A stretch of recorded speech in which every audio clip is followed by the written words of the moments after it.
Hoje eu vou falar para vocês sobre o Francisco Adolfo de Vanhagen. Esse foi um grande historiador brasileiro do século XIX, muito pouco lembrado hoje. Ele nasceu em 1816 num local chamado São João de Ipanema, que hoje fica em Iperó, que é a região metropolitana de Sorocaba. Ele, muito jovem, estudou já em Portugal, no Real Colégio da Luz, que fica em Lisboa. Depois, mais tarde, foi para a Academia de Marinha.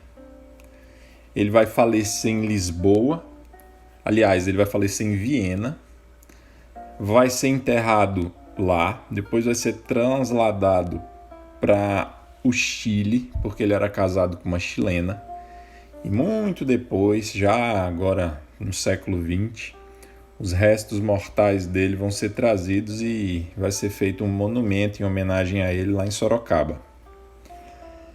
Bem, ele também ocupou a cadeira número 39 da Academia Brasileira de Letras, cadeira que foi fundada pelo Oliveira Lima, um grande historiador aqui de Pernambuco. E foi pelo pedido pessoal do Oliveira Lima que o Vanhagen assumiu a cadeira dele quando ele morreu.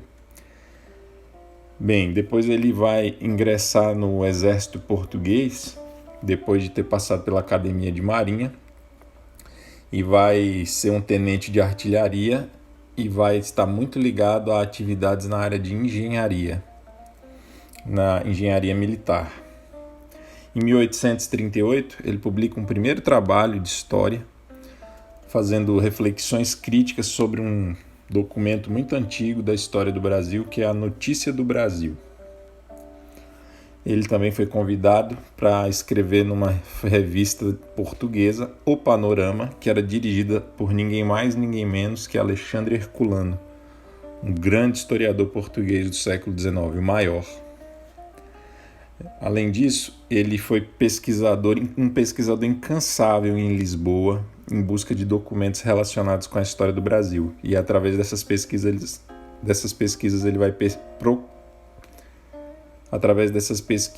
ele vai publicar o Diário da Navegação da Armada, que foi a terra do Brasil em 1530. E esse diário foi escrito pelo irmão do Martim Afonso de Souza, que foi aquele famoso navegador que veio para o Brasil naquela expedição de 1532. E o nome dele é Pero Lopes de Souza, o que escreveu o diário. Além disso, em 1840, ele vai integrar o Instituto Histórico e Geográfico Brasileiro. E em 1841 ele vai publicar a sua obra maior, que foi a História Geral do Brasil.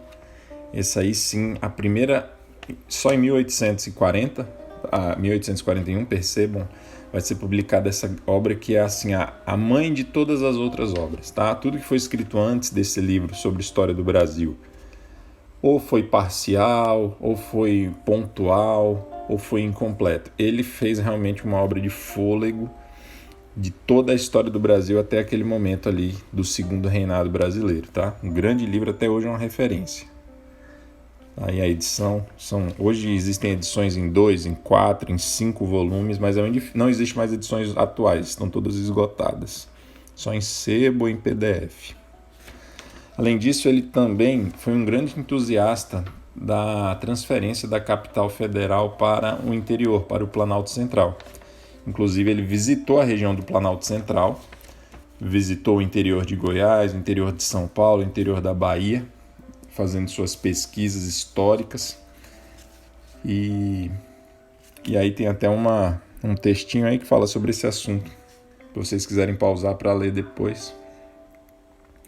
Bem, as principais obras dele são as seguintes: O Descobrimento do Brasil, ok? Caramuru perante a História. Caramuru é aquele personagem, um português que não se sabe como, naufragou, não se sabe de onde nem quando. O que se sabe é que quando os portugueses chegaram em 1532 em São Paulo, na região de São Vicente, encontraram ele lá vivendo, tinha várias esposas índias, um monte de filhos. Ele tem uma história curiosa, no futuro a gente vai falar sobre ele. Ele também fez uma obra comentada do Tratado Descritivo do Brasil, do Gabriel Soares de Souza, com notas e apontamentos dele. E escreveu a história das lutas com os holandeses no Brasil, toda a história da guerra contra os holandeses. Olha o que o Oliveira Lima fala dele. Francisco Adolfo de Van Hagen foi, por certo, o mais notório e o mais merecedor dos estudiosos do passado brasileiro. Foi um ardente investigador, um infatigável ressuscitador de crônicas esquecidas nas bibliotecas e de documentos enterrados nos arquivos, um valioso corretor de falsidades e ilustrado conhecedor de fatos. O traço dominante da individualidade de Van Hagen é a paixão da investigação histórica, a qual subordinou todas as suas manifestações de escritor.